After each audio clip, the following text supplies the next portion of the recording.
ನಮಸ್ಕಾರ ಸ್ನೇಹಿತರೆ, ಕೃಷಿ ಮಿತ್ರ ಚಾನಲ್ಗೆ ತಮ್ಮೆಲ್ಲರಿಗೂ ಸ್ವಾಗತ. ಸೊ ತುಂಬ ದಿನಗಳಾದ ನಂತರ ತಮಗೆ ನಾನು ಒಂದು ಮಾಹಿತಿ ಶೇರ್ ಮಾಡ್ಕೊಳ್ಳೋ ಅಂತೇಳಿ ಈ ವಿಡಿಯೋ ಮಾಡ್ತಾಯಿದ್ದೀನಿ.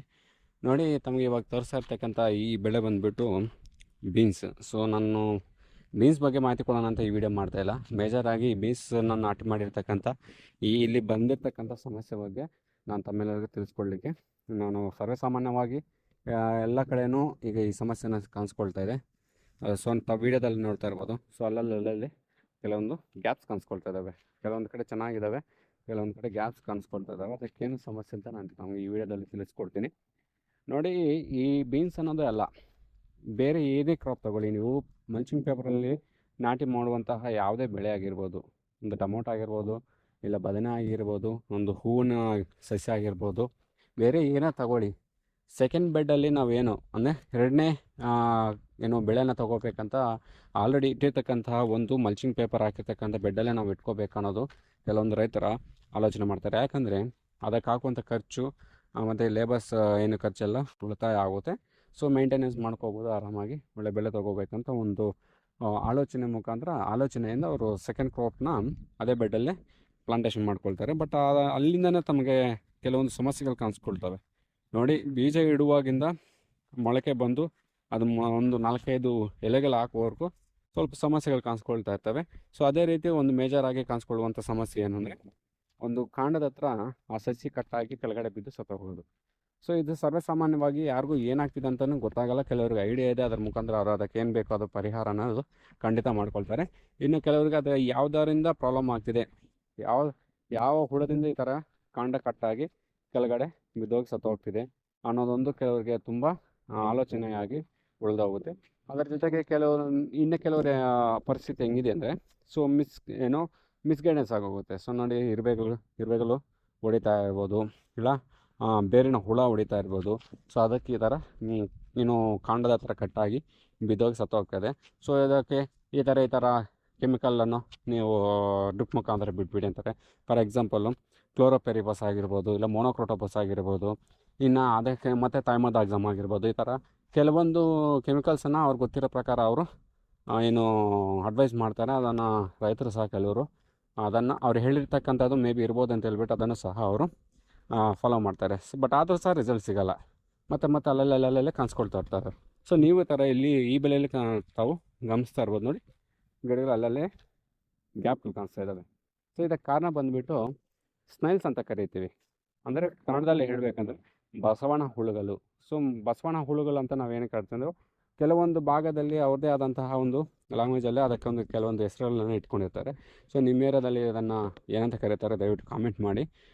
ಮತ್ತು ನೋಡಿ, ಈ ಫೋಟೋದಲ್ಲಿ ಕಾಣಿಸ್ತೀವಲ್ಲ, ಸೊ ಇವನ್ನೇ ನಾವು ಬಸವನ ಹುಳುಗಳಂತ ನಾವು ಹೇಳ್ತೀವಿ. ಬಟ್ ಮೇಜರಾಗಿ ನಮಗೆ ಎಲ್ಲ ಬೆಳೆಗಳಲ್ಲೇ ಕಾಣಿಸ್ಕೊಳ್ತಾ ಇರ್ತಕ್ಕಂಥದ್ದು ನಾವು ಏನು ಯೂಶ್ವಲಾಗಿ ರೂಢಿ ಭಾಷೆಯಲ್ಲಿ ಏನು ಸ್ನೈಲ್ಸ್ ಅಂತ ಕರಿತೀವಿ. ಬಟ್ ಅದನ್ನು ನಾವು ಸ್ನೈಲ್ಸ್ ಅಂತ ಹೇಳಲ್ಲ, ಸ್ಲಗ್ಸ್ ಅಂತೀವಿ.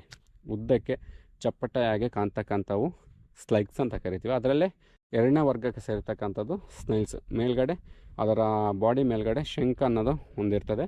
ಸೊ ಆ ಶಂಕ್ ಮುಖಾಂತರ ಬಂದು ಏನು ನಮ್ಗೆ ಕಾಣಿಸ್ಕೊಳ್ತಾವಲ್ಲ, ಅದನ್ನು ನಾವು ಸ್ನೈಲ್ಸ್ ಅಂತ ಕರಿತೀವಿ. ಸೊ ಇದನ್ನು ನಾವು ಯಾವ ರೀತಿ ಹತೋಟಿ ಮಾಡ್ಕೋಬೇಕು, ತುಂಬ ಜನಕ್ಕೆ ಇದನ್ನು ಸಹ ಹತೋಟಿ ಮಾಡಿಕೊಳ್ಳುವಂಥ ವಿಧಾನವೂ ಗೊತ್ತು.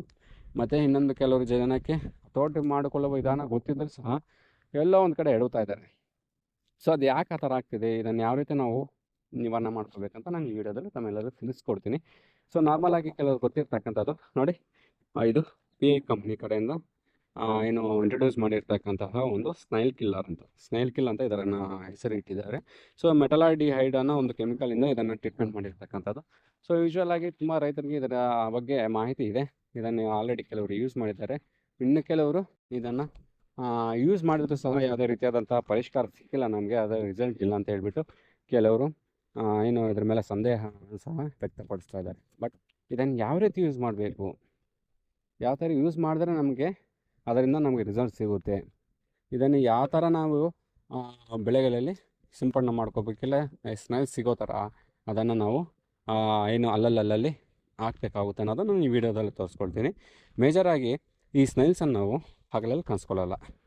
ಇವು ರಾತ್ರಿ ಹೊತ್ತು ಅದರ ಸಂಚಾರವನ್ನು ಮಾಡ್ತಕ್ಕಂಥ ಜೀವಿಗಳು. ರಾತ್ರಿ ಹೊತ್ತು ಅದಕ್ಕೆ ಆದಂಥ ಆಹಾರ ಬೇಕಾಗಿದ್ದ ಕಾರಣ ರಾತ್ರಿ ಹೊತ್ತು ಇವು ಏನು ಈ ಮಲ್ಚಿಂಗ್ ಪೇಪರಲ್ಲಿ ಆಗಿರ್ಬೋದು, ಇಲ್ಲ ನಿಮ್ಮ ಜಮೀನಿನ ಸುತ್ತಲೂ ಇರ್ತಕ್ಕಂಥ ಬದುಗಳಲ್ಲಿ ಇವು ಏನು ವಾಸಿಸ್ತಾ ಇರ್ತವೆ.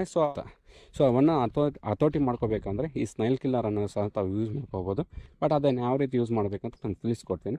ದಯವಿಟ್ಟು ಈ ವಿಡಿಯೋನ ಕೊನೆವರೆಗೂ ನೋಡಿ, ತುಂಬ ಅನುಕೂಲವಾಗುತ್ತೆ ನಿಮಗೆ.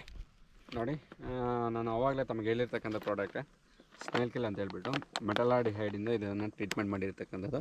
ಮೊದಲಿಗೆ ಇದನ್ನು ನೋಡಿ, ಇದು ಸ್ಟ್ರಿಪ್ಪನ್ನು ಓಪನ್ ಮಾಡ್ಕೊಂಡಿದ್ದೀನಿ. ಫಸ್ಟ್ ಇಲ್ಲಿ ಕಟ್ ಹೇರ್ ಅಂತ ತೋರಿಸ್ತಾರೆ ನೋಡಿ, ಇಲ್ಲಿ ಕಟ್ ಹೇರ್ ಅಂತ ಇರುತ್ತೆ. ಸೊ ಅದನ್ನು ನಾವು ಕಟ್ ಮಾಡ್ಕೋಬೇಕಾಗುತ್ತೆ. ಇದಕ್ಕಿಂತ ಮುಂಚೆ ತಮಗೆ ನಾನು ಇನ್ನೊಂದು ಹೇಳ್ಬೇಕಾಗಿರ್ತಕ್ಕಂಥದ್ದು, ಮೊದಲಿಗೆ ಪ್ರೊಟೆಕ್ಷನ್ ಇರಬೇಕು. ನಾನು ಇವತ್ತು ಇದನ್ನು ಯೂಸ್ ಮಾಡ್ತಿಲ್ಲ, ಬಟ್ ನಿಮಗೆ ಡೆಮೋಗೆ ತೋರಿಸ್ಬೇಕಂತ ಹೇಳಿ ತೋರಿಸ್ತಾ ಇದ್ದೆ. ಇವತ್ತು ನಾನು ಒಂದು ಮಾಸ್ಕ್ ತೊಗೊಂಡು ಬರೋದು ಮರ್ತೋಗಿದ್ದೀನಿ.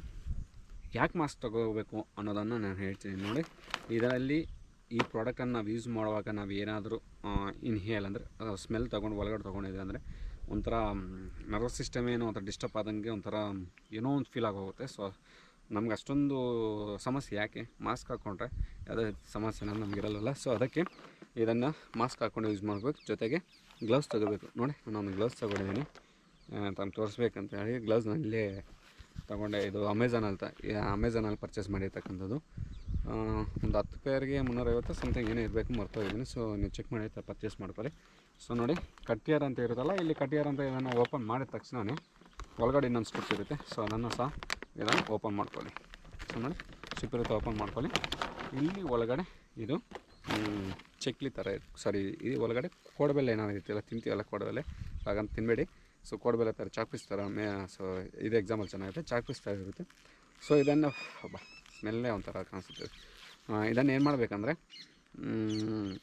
ತುಂಬ ಜನ ಏನು ಮಾಡ್ತಾರೆ, ಇದನ್ನು ಚೆನ್ನಾಗಿ ಜಜ್ಜಿಬಿಟ್ಟು ಪುಡಿ ರೂಪದಲ್ಲಿ ಅಲ್ಲಲ್ಲೇ ಚೆಲ್ಕೊಂಬಂದುಬಿಡ್ತಾರೆ. ಅದೇ ಮಾಡ್ತಿರ್ತಕ್ಕಂಥ ತಪ್ಪು. ನೋಡಿ, ಇದನ್ನು ಏನು ಮಾಡಬೇಕಂದ್ರೆ ಈ ಥರ ಚಿಕ್ಕ ಪೀಸ್ ಮಾಡ್ಕೊಂಡ್ಬಿಡಿ. ಈ ಥರ ಚಿಕ್ಕ ಪೀಸ್ ಮಾಡ್ಕೊಂಡ್ಬಿಟ್ಟು ಇದನ್ನು ಯಾವ ರೀತಿ ಯೂಸ್ ಮಾಡಬೇಕಂದ್ರೆ, ತುಂಬ ಜನ ಏನು ಮಾಡ್ತಾರೆ ಅಂದರೆ ಅಲ್ಲಲ್ಲೇ ಬಿಸಾಕ್ಬಿಡ್ತಾರೆ. ಹಂಗೆ ಮಾಡಬಾರ್ದು. ನೋಡಿ, ಇವಾಗ ಇಲ್ಲೊಂದು ಬದಿ ಇದೆಯಲ್ಲ, ಸೊ ಈ ಬದಿಯಲ್ಲಿ ಇಲ್ಲೊಂದು ಪೀಸ್ ಹಾಕಿ, ಅಲ್ಲಿ ಹಾಕಿದ್ದೀವಲ್ಲ, ಸೊ ಅದನ್ನು ಈ ಥರ ನೀವು ಒಂದು ಬೆಡ್ಡಿಗೆ ಒಂದು 10 ಹೋಳುಗಳ ಹತ್ರ ಹಾಕಬೇಕು. ಒಂದು 10 ಕಡೆ ಹಾಕಬೇಕು. ಮತ್ತು ಬೆಡ್ಗೆ ಡಿಸ್ಟೆನ್ಸ್ ಇದೆಯಲ್ಲ, ಸೊ ಇಲ್ಲಿ ಒಂದು 10 ಕಡೆ ಹಾಕಿಬಿಡಿ. ಈ ಥರ ಹಾಕಿ ಆದ ನಂತರ ನೀವು ಇನ್ನೊಂದು ಮೇಜರಾಗಿ ಮಾಡಬೇಕಾಗಿರ್ತಕ್ಕಂಥದ್ದು, ಇಲ್ಲಿ ನಿಮ್ಮ ಬದುಕು ಅಂತಿದೆಯಲ್ಲ, ಸೊ ಈ ಬದುಕಲ್ಲಿ ಗರಿಕೆ ಹುಳಿದೆ. ಸೊ ಈ ಗರಿಕೆ ಹುಳಲ್ಲೂ ಸಹ ಉದ್ದಕ್ಕೂ ಅಲ್ಲಲ್ಲೇ ಒಂದು 10 ಕಡೆ ಹಾಕಿಬಿಡಿ. ಯಾಕೆ ಹಾಕಬೇಕಂದ್ರೆ ಅಲ್ಲೇ ತುಂಬ ಜಾಸ್ತಿ ಅದರ ಪಾಪ್ಯುಲೇಷನನ್ನು ಡೆವಲಪ್ ಮಾಡ್ಕೊಳ್ತಕ್ಕಂಥದ್ದು. ಸೊ ಅಲ್ಲಿಗೆ ಹೋಗ್ಬಿಟ್ಟು ಮರಿಗಳು ಮಾಡಿಬಿಟ್ಟು ಅಲ್ಲೇ ಅದರ ಸಂತಾನವನ್ನು ಅಭಿವೃದ್ಧಿ ಮಾಡಿ ಮಲ್ಟಿಪ್ಲೈ ಮಾಡಿಬಿಡ್ತವೆ. ಸೊ ಅವೇ ಮತ್ತು ನಮ್ಮ ಬೆಳೆಗಳ ಒಳಗಡೆ ಬಂದುಬಿಟ್ಟು ನಮ್ಮ ಬೆಳೆಗೆ ಹಾನಿ ಮಾಡ್ತಕ್ಕಂಥದ್ದು. ಸೊ ಅದ ಕಾರಣಕ್ಕಾಗಿ ಈ ಥರ ಇರ್ತಕ್ಕಂಥ ಏನು ಈ ಪ್ರಾಡಕ್ಟನ್ನು ಈ ಥರ ಪೀಸ್ ಮಾಡಿಕೊಂಡು ಅಲ್ಲಲ್ಲಿ ನೋಡಿ, ಅವಾಗ ಅಲ್ಲೊಂದು ಹಾಕಿದ್ನ ಆ ಥರ ಸ್ವಲ್ಪ ಡಿಸ್ಟೆನ್ಸಲ್ಲಿ ನೀವು ಒಂದು ಡಿಸ್ಟೆನ್ಸ್ ತೊಗೊಂಡ್ಬಿಟ್ಟು ಅಲ್ಲಲ್ಲಿ ಹಾಕ್ಕೊಂಡ್ಬಿಡಿ. ಮತ್ತು ಈ ಬುಡಗಳ ಹತ್ರನೂ ಈ ಗಿಡದ ಹತ್ರ ಈ ಬುಡ ಇರುತ್ತಲ್ಲ, ಈ ಬುಡದ ಹತ್ರನೂ ಸಹ ನೋಡಿ ಈ ಥರ ಹಾಕ್ಬಿಡಿ. ಕಂದಿದೆಯಾ, ಯಾವುದೇ ರೀತಿಯಾದಂತಹ ಗಿಡಕ್ಕೆ ಸಮಸ್ಯೆ ಅನ್ನೋದು ಬರೋಲ್ಲ. ಅದರಿಂದ ಯಾವುದೇ ರೀತಿ ಪರಿಣಾಮ ಗಿಡದ ಮೇಲೆ ಬೀಳಲ್ಲ. ಸೊ ಈ ಥರ ನೀವು ಏನಾದರೂ ಹಾಕ್ಕೊಂಡಿದ್ದೀರ ಅಲ್ಲಿ, ಖಂಡಿತವಾಗಿಯೂ ನಿಮಗೆ ಈ ಸ್ನೈಲ್ ಸಿಗಲ್ ನಿವಾರಣೆ ಅನ್ನೋದು ಖಂಡಿತವಾಗಿಯೂ ನಿಮಗೆ ನಿವಾರಣೆ ಆಗುತ್ತೆ, ಪರಿಷ್ಕಾರ ಸಿಗುತ್ತೆ. ಸೊ ದಯವಿಟ್ಟು ಪುಡಿ ಮಾಡಿಬಿಟ್ಟು ಚೆಲ್ಕೊಂಡು ಬರಬೇಡಿ. ಸೊ ಇದನ್ನು ಪೀಸ್ ಮಾಡಿಕೊಂಡು ಅಲ್ಲಲ್ಲಿ ನೀವು ಹಾಕ್ಕೊಂಡು ಬರಬೇಕಾಗುತ್ತೆ. ಕೆಲವರು ಇನ್ನೊಂದು ಏನು ಮಾಡ್ತಾರೆ ಅಂದರೆ ಮೊನೊಕ್ರೋಟಾಪಸ್ಸು ಪ್ಲಸ್ ಬೂಸ ಮತ್ತು ಬೆಲ್ಲನ ಮಿಕ್ಸ್ ಮಾಡಿಬಿಟ್ಟು ಅಲ್ಲಲ್ಲಿ ಹಾಕ್ತಾರೆ. ಕೆಲವೊಂದು ಸ್ಪ್ರೇನೂ ಮಾಡ್ತಾರೆ. ಸೊ ಅದರಿಂದ ಯಾವುದೇ ರೀತಿ ಅಷ್ಟೊಂದು ನಿಮಗೆ ರಿಸಲ್ಟ್ ಕಾಣದೇ ಇರ್ಬೋದು. ಸೊ ಇದ್ರ ಮುಖಾಂತರ ತುಂಬ ಒಳ್ಳೆ ರಿಸಲ್ಟನ್ನು ಸಿಗುತ್ತೆ. ಸೊ ದಯವಿಟ್ಟು ನಿಮಗೇನಾದರೂ ಇದ್ರ ಬಗ್ಗೆ ಸಂದೇಹ ಏನಾದರೂ ಇದೆಯಂದರೆ ಸೊ ದಯವಿಟ್ಟು ಕಾಮೆಂಟ್ ಮಾಡಿ. ಇನ್ನೂ ಇದ್ರ ಬಗ್ಗೆ ಬೇರೆ ಇನ್ಫಾರ್ಮೇಷನ್ ಏನಾದರೂ ಬೇಕಂದರೆ ದಯವಿಟ್ಟು ನನಗೆ ಕಾಮೆಂಟ್ ಮುಖಾಂತರ ತಿಳಿಸಿ. ವಿಡಿಯೋ ಇಷ್ಟ ಆದರೆ ದಯವಿಟ್ಟು ಲೈಕ್ ಮಾಡಿ, ಚಾನಲನ್ನು ಸಬ್ಸ್ಕ್ರೈಬ್ ಮಾಡ್ಕೊಂಡು ಮರ್ತೋಗಬೇಡಿ. Thank you.